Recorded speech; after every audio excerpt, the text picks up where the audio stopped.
Hey folks, welcome to BlizzBuzz.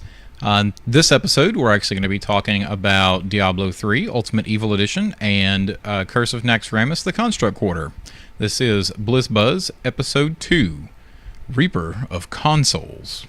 BlizzBuzz is a production of AnonymousGeek.com.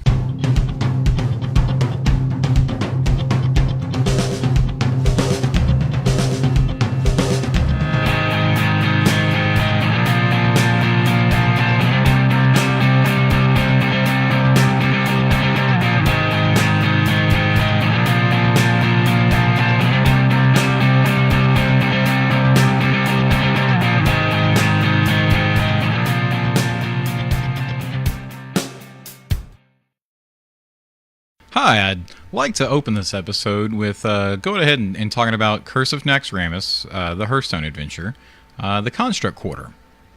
I played through the quarter pretty quickly. Had to make a custom deck for almost every single boss, though, which is pretty unusual because usually I just fall back on my usual season mage deck. And usually don't have a problem. Sometimes switch it up and have to make a custom deck for one or two of the bosses. But this time, had to make it for all four. That's right, there were actually 4 bosses in the Construct Quarter. Super fun, though. The challenges that you face after you defeated on normal mode were ridiculously easy for me this time. Now, I'm sorry if other people have had problems, but the decks that I actually used in the normal mode were almost exactly the same as what I used on the challenge mode against them, which was the warrior challenge and the priest challenge this time. So I'm just going to go ahead and roll some of the footage showing some of the hero abilities and some unique starting things of how you start these 4 matches here. The first challenge against Patchwerk, I actually made a custom warrior deck, and it was ridiculously effective. I beat him on turn 5, I want to say, and actually didn't have the capture software running. So just to show how quick that deck was, I went back and actually played through it 2 more times, and I'll show you the quickest one, which I believe was turn 6 this time. But it's super fast, super effective. It doesn't lose against Patchwerk.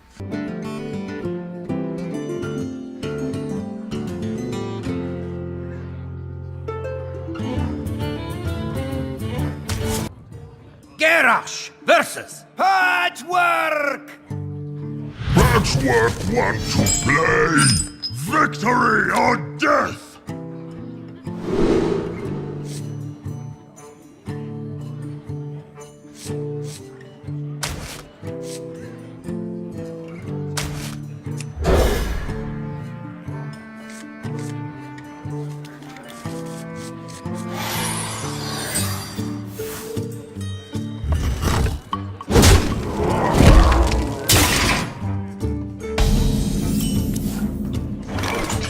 Ready for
Job done.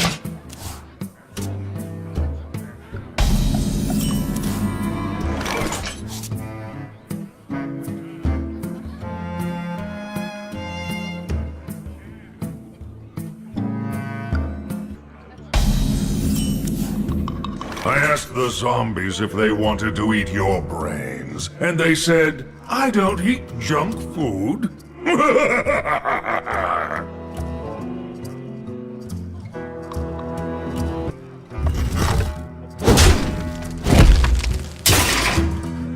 Must obey! The light shall bring victory.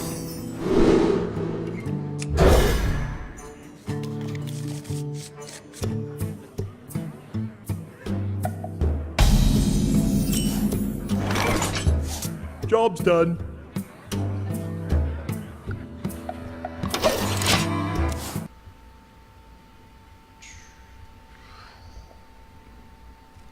Hey, so Hearthstone.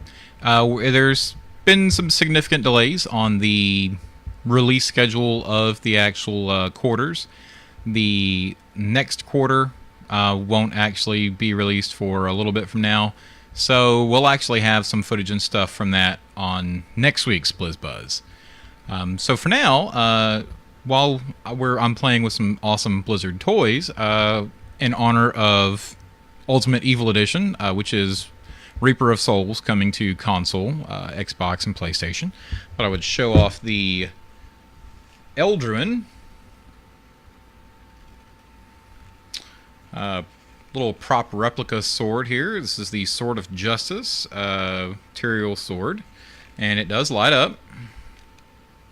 And it actually pulses. So it's kind of cool. Get some of the pulse going there. Yeah, it's pretty neat. The detail on this thing is ridiculously awesome, and for the detail and the paint job and the cool little effect you get, and the fact that it's a 1-to-1 size replica, I would love to see a lot more of these weapons being made. I am particularly fond of Tyrael and Eldruin, his sword, and would really like to see more weapons like these done. Now, clearly, you've got some of the replicas that have been made by the Epic Weapons guys. Those are really cool, but those are also really expensive, very limited number, and like with Frostmourne, they're almost unattainable. They've all been sold, and so now they're all private collector. They're microchipped, and the sales get tracked, and it's just not going to happen. Now, you can get some new Chinese. I don't know if they're knockoffs. I haven't done enough research on it to see if they're actually officially Blizzard licensed product or not. I have a feeling they are, because they use, in the packaging, they use imaging, like they use actual artistic prints and stuff for the packaging on some of those. Like you can get a Frostmourne, you can get a Shadowmourne. That's pretty awesome. You can also get, I believe, Doomhammer, and I think there's another, but I'm not sure off the top of my head. So, with that, so today did mark the console release of Diablo 3 Reaper of Souls, which is the Ultimate Evil Edition. There were some great exclusives that happened. And at Gamescom, they actually had some of the game devs on. They actually had Josh, the game director for Diablo 3, and Matt, the senior level designer for Diablo 3. And they had some pretty awesome stuff to talk about. See, one of the biggest things was the feature called Nemesis, the Nemesis feature. And I'm actually going to cut the footage of those guys explaining it, because it was one of the best explanations I had heard for the Nemesis feature yet. What I like to call the Nemesis system. Yeah. We added the Nemesis system because of this kind of abuse.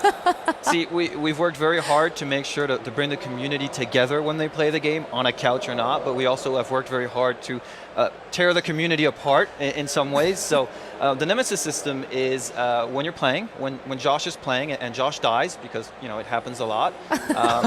Shots fired constantly.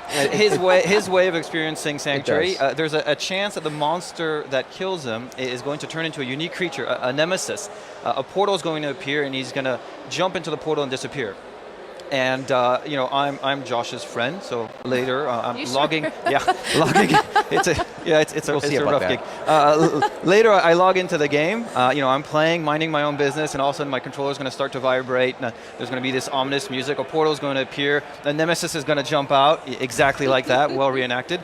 He's going to have a shadow version of Josh's character, so I'm going to know exactly what happened. He will be named after Josh, so you know I'll be able to call him. That's a good feature. I'm going to be in a fight for my life. If I manage to defeat the Nemesis, I get cool loot. I send loot back to Josh, which won't be as cool because it's Josh, but for every other player it will be great. And on the other hand, if I happen to die, which is unlikely, the Nemesis will become even more powerful. It will get another shadow clone with it. It will jump into my friends list and hunt one of my friends.